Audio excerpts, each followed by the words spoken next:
Round 1 has started immediately, and we are on the draw with our 15 land deck against a mulligan to 6. This hand isn't too exciting, but with the Battle Priest and the Dragon Mantle, hopefully the Two-Headed Cerberus on turn 3, I think this hand should develop nicely. I'm not going to mulligan a hand that has a very nice mix of lands of the right type and spells. Our deck does rely on the fact that we are hopefully a lot more likely to draw into spells rather than lands. We only have 12 lands left in our deck, so hopefully this will work out.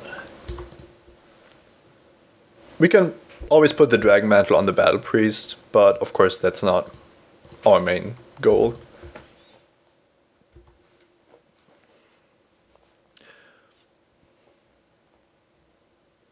Crackling Triton is quite nice against us. Observant Alcide isn't going to do much on this board. Dragon Mantle isn't going to either, but we have 2 now, so I want to cycle 1 anyway. I'm going to keep this for bestowing, and the Two-Headed Cerberus we still have a mantle for, if that becomes relevant. Also means that we get to draw the card here. It is a mountain, so that's a start. We won't get through the Triton yet, so I'm not even going to try that, but I'm going to hold back the Dragon Mantle. I don't want to use it this early.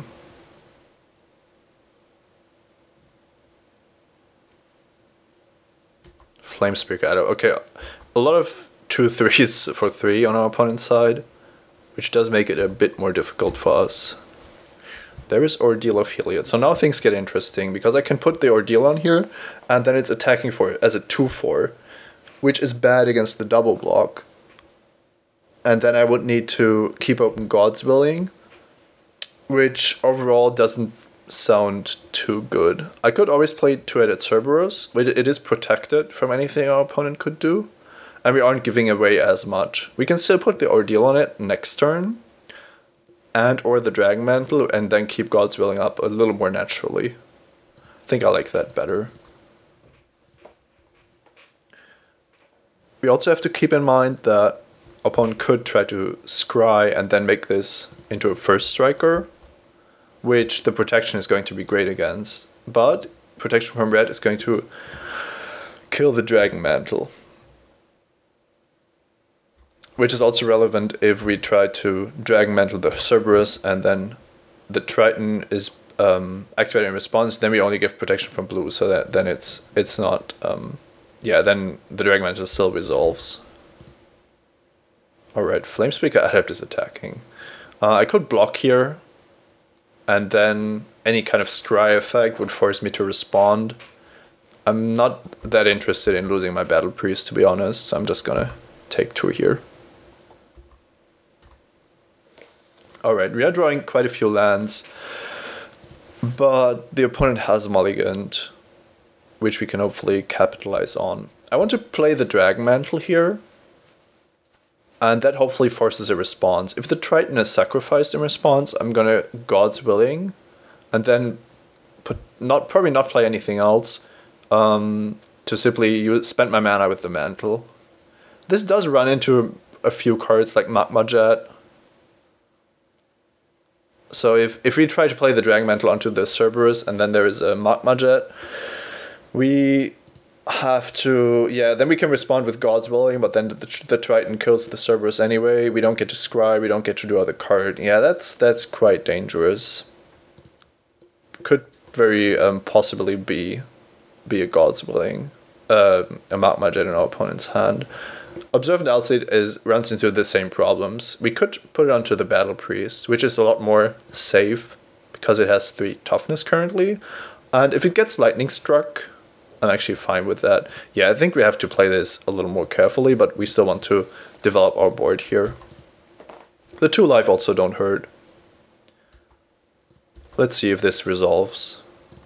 Does look like it. There could be a Triton Tactics. I'm not going to play around that. Just going to see what happens here. Like I said, the opponent did mulligan, so it's not It's not as if we should be playing too carefully. Yep, this exchange is fine. Trading our 200 Cerberus for the activation of the Triton and our opponent's turn. Alright, this looks huge. It's a Chimera.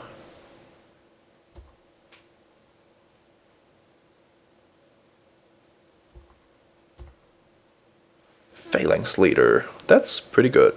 So now we probably just want to run that out there and put the Dragon Mantle on it immediately. Probably the Ordeal as well. That's going to cost us 5, and then we have God's Willing in our hand. That looks pretty sweet.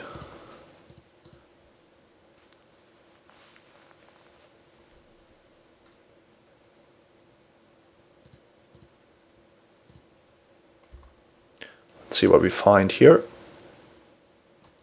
There's too much value in putting the Ordeal onto the leader. I don't think that we can do it any other way. Let's see. When... Yeah, we only have to sacrifice the Ordeal when it attacks. We have an Acrone Crusader now also. So what we could do is play the Crusader here in order to get more counters onto more creatures. Making the leader... Turning the leader into a 3-3 or 4-4... No, 3-3 already is also quite valuable, but probably not as important because we have the God's Willing to make our opponent, yeah, to at least counter a single spell that deals with leader. And it's not like we are going to immediately lose the game if the leader dies. We want the red mana for the Crusader, so we're going to run that out there. And now I'm going to pass with God's Willing up. It isn't unlikely that we see a Rage of Perforos next. Some scry cards have to be in our opponent's blue-red deck. Magma Jet is the other option. Both of these would get countered by God's Willing, so no, just more scry guys. Second one is kind of bad for us because now the first strike could really combine nicely and take down our crew. I'm just going to continue putting stuff onto the leader now though.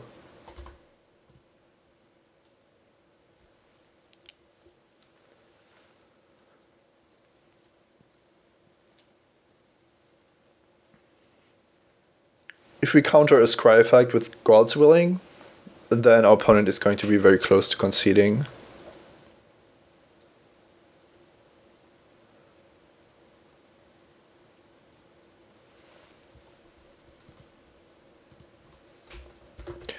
Or actually, well, just concede it immediately. A bit early maybe, but the leader was growing out of hand and was looking very strong. Alright, we are facing the deck of 2/3s. Good that we aren't main decking the Spearpoint Aria. Sparkjaw doesn't look to be amazing. Priest of Auroras isn't a card that we need.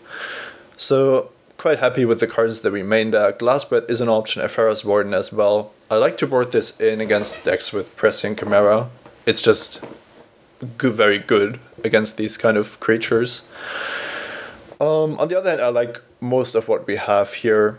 The 2/1s probably aren't the best creatures. Death Battle Raider also quite dangerous, but at least it is out of range of the blockers. We have to be aware that 3 Ordeals is a liability against blue, but I'm not gonna take out my strongest cards just because they might not be. Well, our creature might be bounced or something.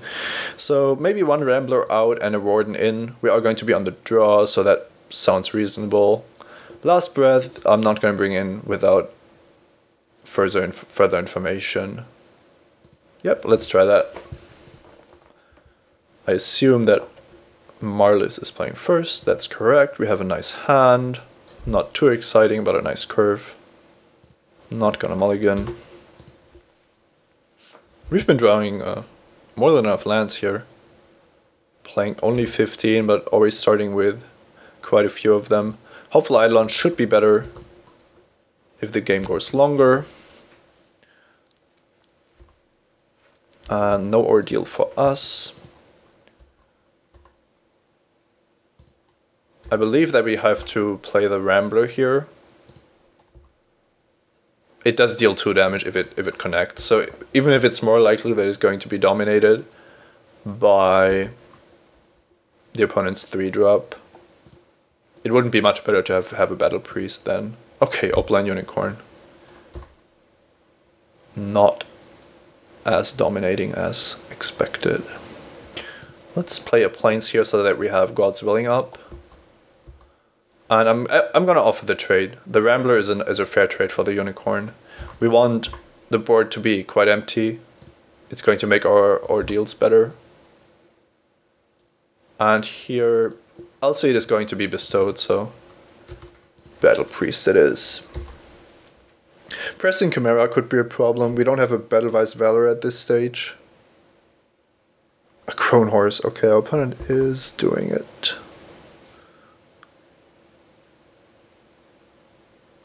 So we gain control of it. And then each opponent puts a 1/1 white soldier creature up onto the battlefield. Alright. We can live with that somehow.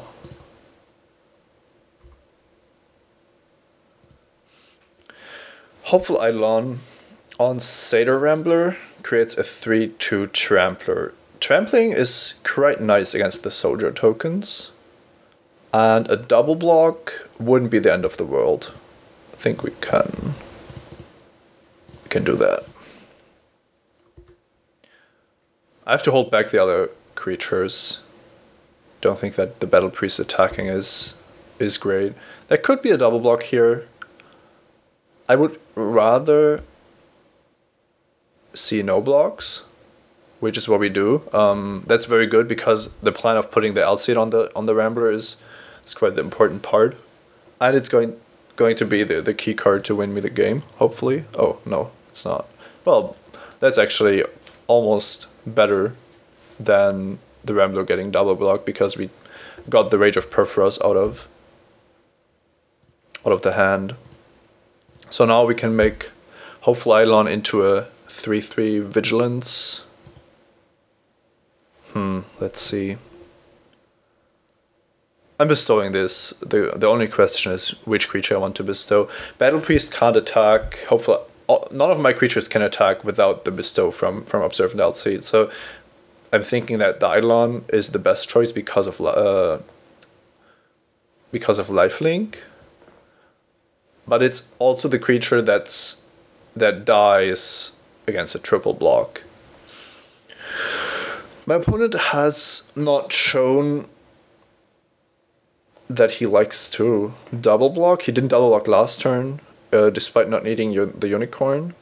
So it might not block again next turn. I'm only getting 3 power out of the deal with the Alseid, which is bad against most of Blue's flyers, but this is what I'm working with. So I could put it on the Battle Priest, simply to make sure that it's only a chump block that we're going to see.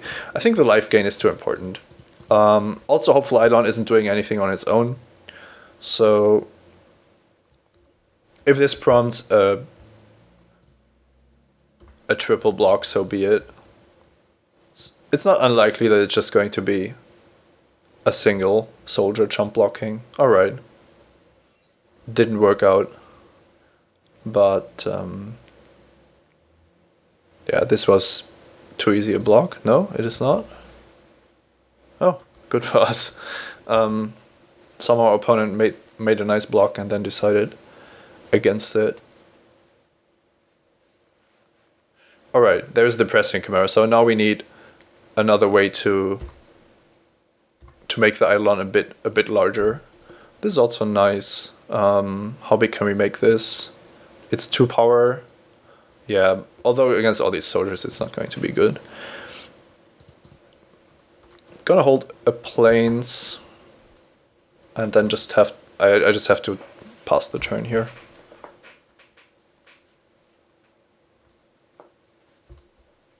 The horse is doing some good work against our board. Oh, another flyer, Horizon Chimera. No, Horizon Scholar maybe. THS Bounty, alright.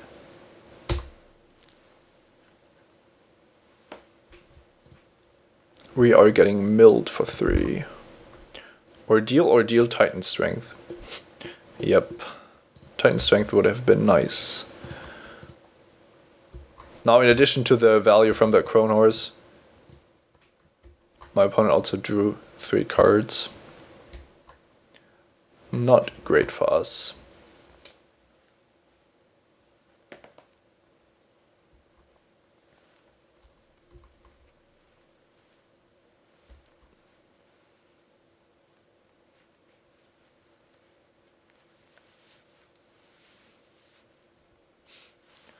I want to draw a Phalanx Leader or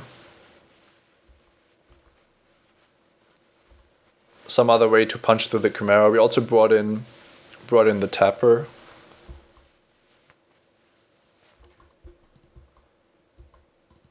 Chain to the Rocks. Okay, well, 1 Chimera is gone, and if 3 soldiers block the Eidolon, we can't protect it with God's Willing because the L-Seed would fall off. Which isn't what we want to be doing. Chain to the Rocks on the pressing Chimera is nice, though I don't want to chain the horse to the rocks. The soldiers are really obnoxious, but don't think that's a way to win this game.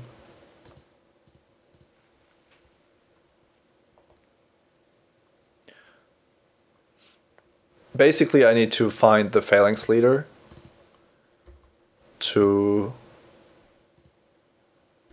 get going here. That might be a reason not to attack with the Eidolon here, because there's still the good block of Unicorn, Soldier, and I can't really do anything about it. I could take 3 for a couple of more turns, fight against more soldiers. It's not a good position to be in. Let's see, maybe there's only a chump block from our opponent.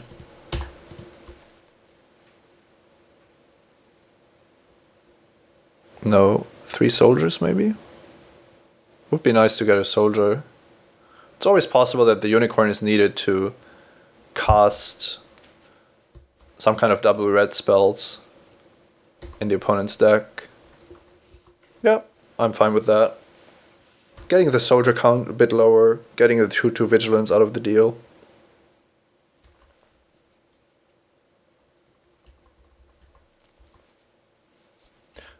Quite interesting that we see the pressing Chimera be so aggressive.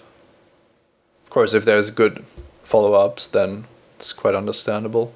Mnemonic Wall, targeting THS Bounty, alright. We have ourselves a control deck.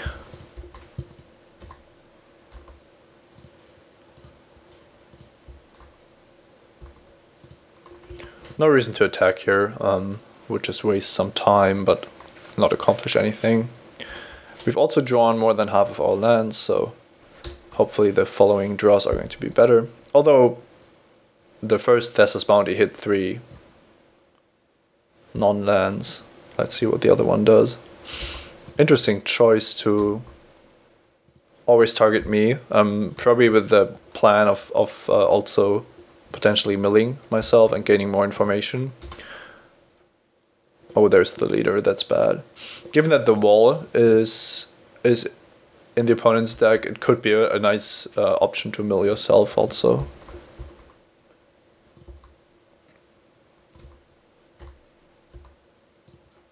Hammer of Perforos. We might have found a nice way to punch through once the wall is busy blocking a 1/1. This might be the card that helps us, especially given how much land we've drawn. Just gonna run this out there. And then we should probably just wait 1 more turn, make a 3/3, and then attack. Could also make a 3/3 now and attack with the L-Seed. The Battle Priest and the 3/3. Wall blocks the 3/3. Yeah, we might push some damage through. That isn't bad. Now that the leader is gone, I still want 3 planes for a while, and the Satyr isn't going to be pumped up too highly. There's still the good blocks that our opponent has had for quite some time. I'm not gonna do much about these. Could be even more aggressive, attacking with the Fire Drinker Satyr as well, just to trade off with the Soldier, and maybe even play God's Willing to save it, to really keep the aggression going. Now that the Phalanx leader is gone, one of my best draw steps is actually gone. Let's just try that. I really want next turn to have a good play next turn, and then to also make another 3/3 and get through for damage. We are dealing some damage here, so that's nice. Alright. The Battle Priest wants to kill the Soldier here. And now we can God's Willing to save our 2/2 Vigilance, which seems better than the Satyr, simply because of all these soldiers. Let's see if this resolves. Even with the hammer, I don't think that we're in a position to play around too much here. Alright, it's a lightning strike. That's unfortunate. Maybe we should have let it resolve. It was quite likely that there was something coming our way, so probably wasted the God's Willing there. On the other hand, with that much mana, probably couldn't have prevented that. Even a Voyage's End.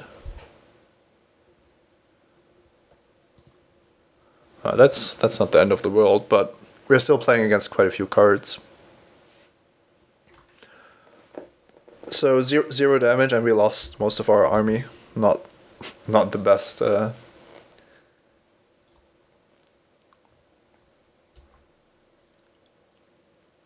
really depends if there's another large creature coming down.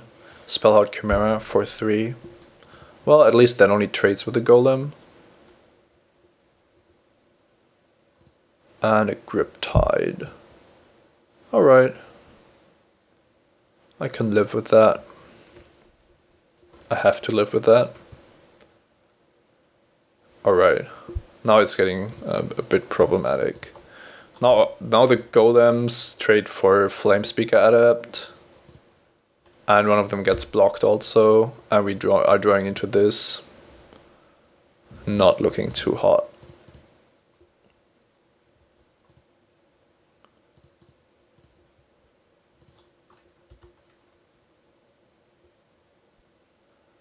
Do I even want to attack? Yeah, we can attack. Not fearing anything here.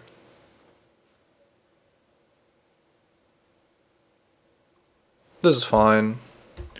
Like I've said, the soldiers have been a problem the whole game, but there isn't much I can do about it. We are now taking 8.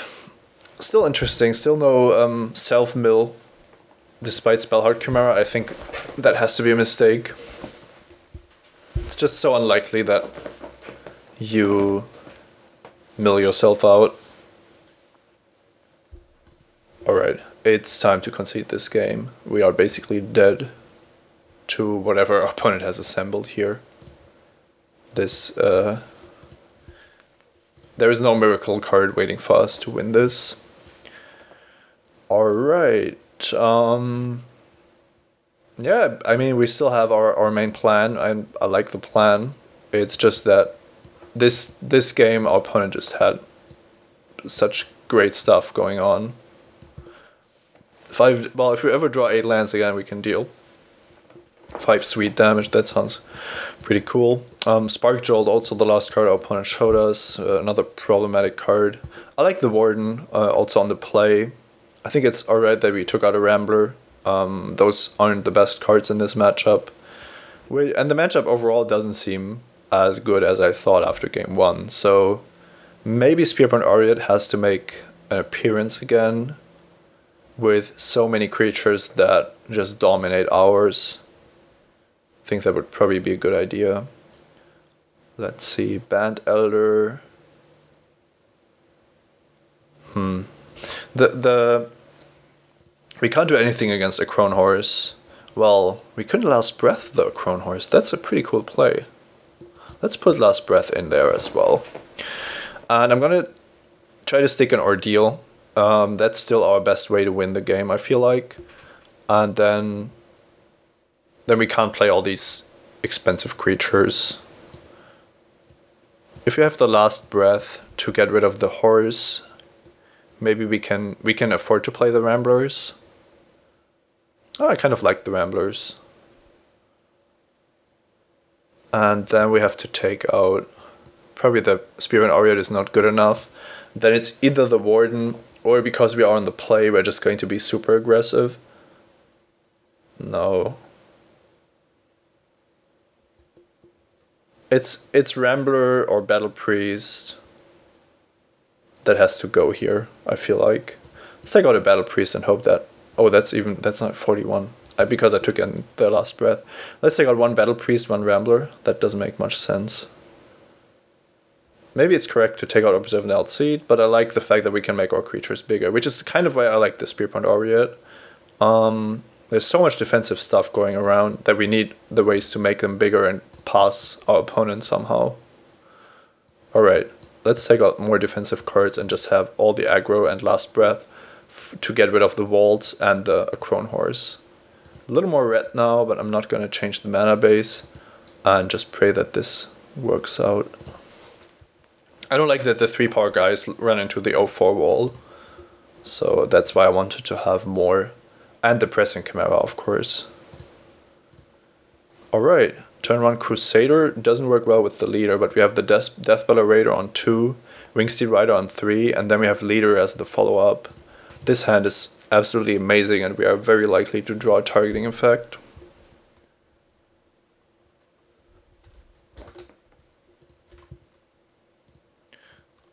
It doesn't make sense not to start with the Crusader here, because we don't want to run out the leader unprotected on turn 2 anyway. We want to get more stuff going first, and then once everything is looking... Well, once opponent is potentially stabilizing, we just play leader and put anything we've drawn on it, and that should win us the game.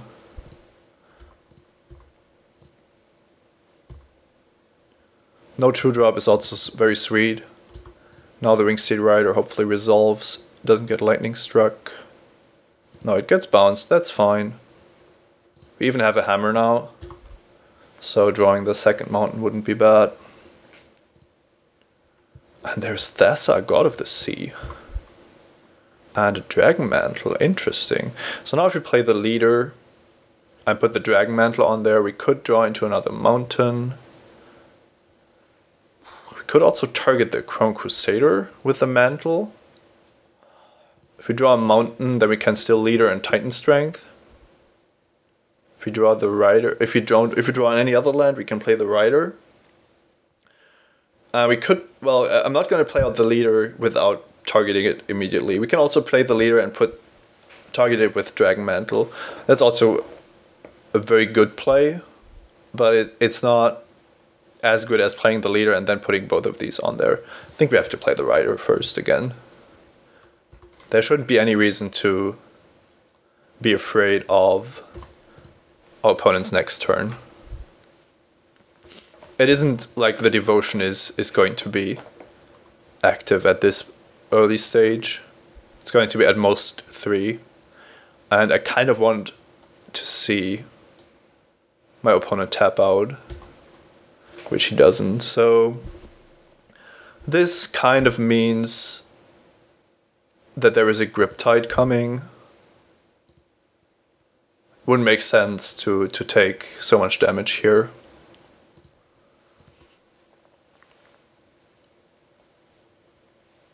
If I play the leader and then the Dragon Mantle on it, I'm getting all these targeting effects. I'm getting all the counters on these guys, and the leader is getting bounced. So then the Dragon Mantle doesn't do what I want it to do. If I just attack, there's probably a Grip Tide on the Wingsteed Rider coming down, which does delay me quite a bit, and that would make me want to play the Phalanx Leader anyway. So I'm just gonna run it out there.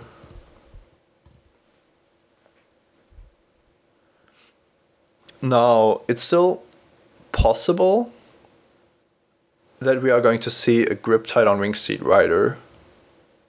But if I target the leader with Dragon Mantle, then it's definitely going to be a Grip Tide on the leader. I don't think that we'll see this resolve. This is an interesting spot because I have so many options. I can make another 1/1 with the Crusader, and if I put the Dragon Mantle on the Crusader, it's kind of difficult for our opponent to choose what to target. I'm going to deal the most possible damage here by targeting Phalanx Leader with Dragon Mantle, and then I'm going to see if there's a Grip Tide coming, then we can still decide what to do. Okay. 2 very early concessions, maybe just no Grip Tide. I thought this was going to be like super exciting and interesting, but instead we just win the match. Alright, I'm not going to complain. This means we are heading into round 2. See you then.